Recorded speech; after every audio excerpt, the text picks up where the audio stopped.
World over, 350 million people aged more than 65 suffer from arthritis.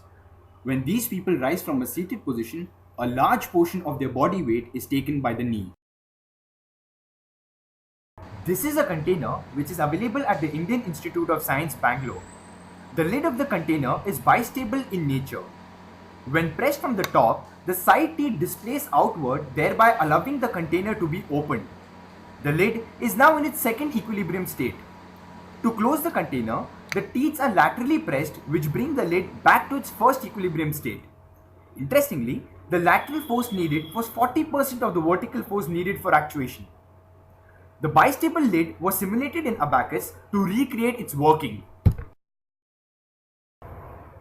Nonlinear analysis were carried out in Abacus on a 2D model and its extrusion to understand the nature of the boundary conditions that need to be adopted in our chair.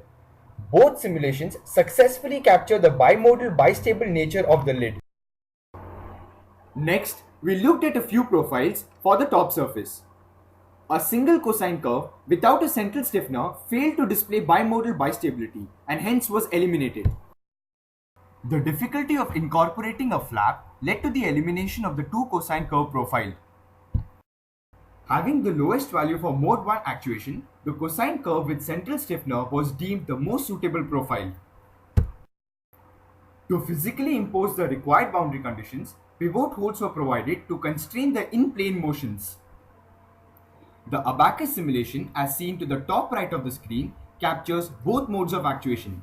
The COMSOL simulation, as seen to the top left of the screen, shows a sudden transition from one equilibrium state to another at a force value of 1.85 Newton.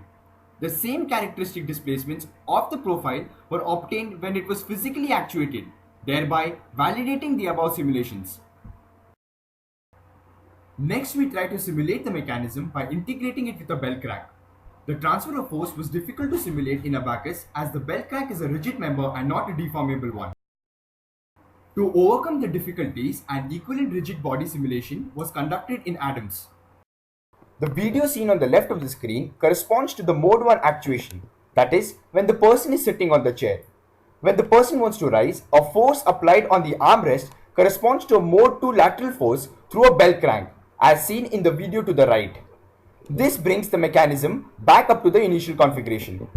The bimodal bistable mechanism and the bell crank actuation were integrated to arrive at a final design of the chair. The prototype of the same was physically tested for its functionality and hence proved its feasibility. To conclude, the highlights that outline our project are the following.